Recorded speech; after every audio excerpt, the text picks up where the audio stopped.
Hi guys, welcome back. Waxing on Friday. And I promise you today we're going to be looking at some maritime music. And really what that means is music from Eastern Canada. Now, we're going to look at a musician from a place called Cape Breton, a little island off of Nova Scotia proper, so right at the east coast, and a whole different style of music. We've turned out a few great players, musicians and songwriters from Cape Breton. Rita McNeil, one I think of offhand, Alistair McGilvery, and today's feature artist, John Allan Cameron. Now, I call John Allan probably a folk singer. I'd first seen him at a folk festival. He's certainly no stranger to TV, had a lot of airplay, late 60s, early 70s.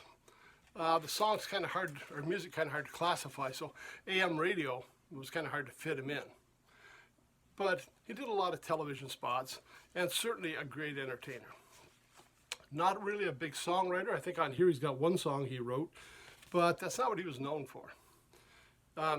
Cape Breton, I'll just give you a little background on it. And it's written on the back of the album here, and I'll just read you what it says. It says, in Cape Breton, music is as much a part of life as eating, and as inevitable as weddings and wakes. In Cape Breton, the fiddle and bagpipe are traditions. Irish and Scottish folk songs are passed from generation to generation. So a lot of folk style music, a lot of traditional, again, Scottish and Irish influences, and it all comes through in John Allan's work.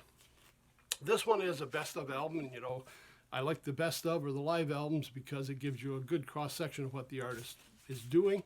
I'm not sure how many years this covers or how many albums it covers. It's one of the few I have in my collection, although I have enjoyed John Allan. I really didn't collect a lot of the albums, but this was a very good album, and I really did enjoy it. Now, two of the things I noticed, and these are two songs that were kind of big hits for him, were both John Prine songs. Now, we haven't had a chance to talk about John Prine just yet. We will in a couple of weeks because I want to look at one of his albums. But you know his reputation, his history. He's just a monster player, songwriter, really well thought of. And the two songs that John Allan does are Spanish Pipe Dream and Please Don't Bury Me. So some early John Prine. And I hadn't heard John Prine's version. My first exposure to his music was through John Allan Cameron, and I really like these versions. Not that there's anything wrong with John Prine's, but I was introduced to John Prine through the music of John Allan Cameron. We've also got songs for the Myra. Now, Myra is a river that runs through Cape Breton. I was lucky enough, my in-laws were from that area, went down, they vacationed on the Myra every summer. I had a couple of years that I had a chance to go down and stay there for a while, and it's just a great area.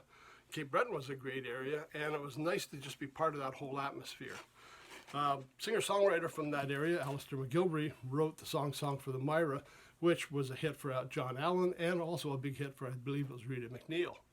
And again, it just depicts life in that area of Cape Breton. We've got Trip to Malibu Ridge, Elizabeth Lindsay, another song co-written by McGilvery.